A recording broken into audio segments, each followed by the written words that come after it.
Magandang buhay mga ka-MT dahil sa nakabili ulit tayo ng lettuce. Kaya eto, gawa ulit tayo ng mixed fruits and vegetable salad. At ngayon, umpisahan na natin mga ka-MT ang paggayat ng mga ihahalo natin dito sa ating salad.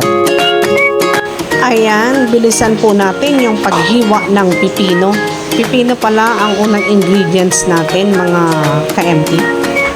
I-slice lang po natin into smaller cubes para yung kakain, lalo na yung mga walang ipin, medyo mahina ng nguya, mas mabilis nilang nguyain pag hiniwa natin into smaller cubes.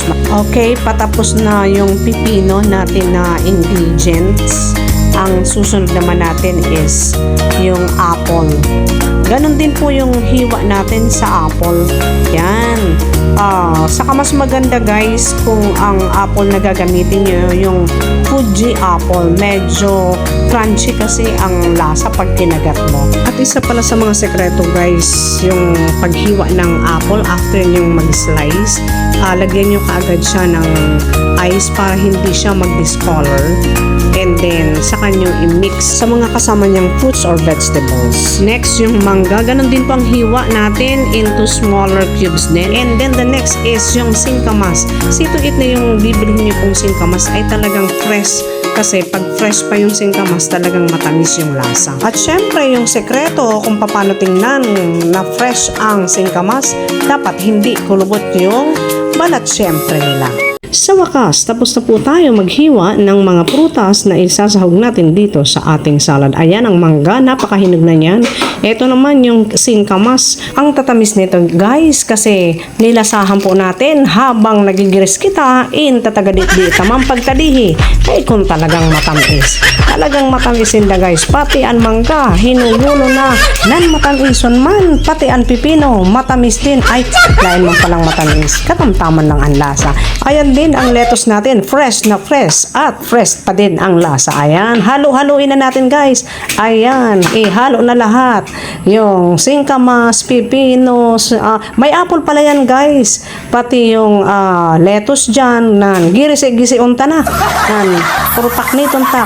Para mas masiram talaga, lalo na kung ang kakamot. Ay, excuse me po, bago po ako gumawa niyan, talagang naghugas tayo ng kamay na siguraduhin natin na malinis po yung kamay natin.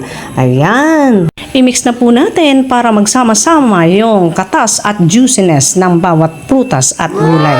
At syempre, bago natin yan kainin, kailangan natin syempre lagyan ng dressing para mas lalo pang sumarap ito. Next na gagawin natin ay yung dressing.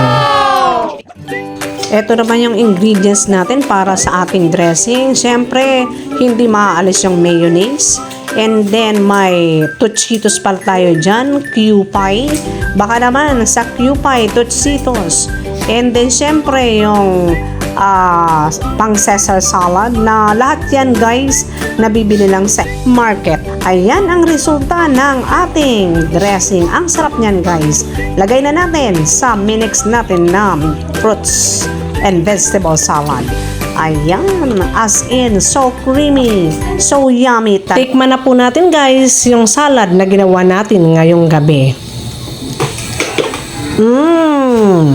Sarap. Panalong panalo. Super sarap talaga. Actually guys, ito na yung dinner natin kasi mas okay talaga ito sa mga nagda-diet, naglo-lose ng weight. Napakasarap talaga nito at masustansya pa. Thank you guys for watching and please subscribe my channel. Adios!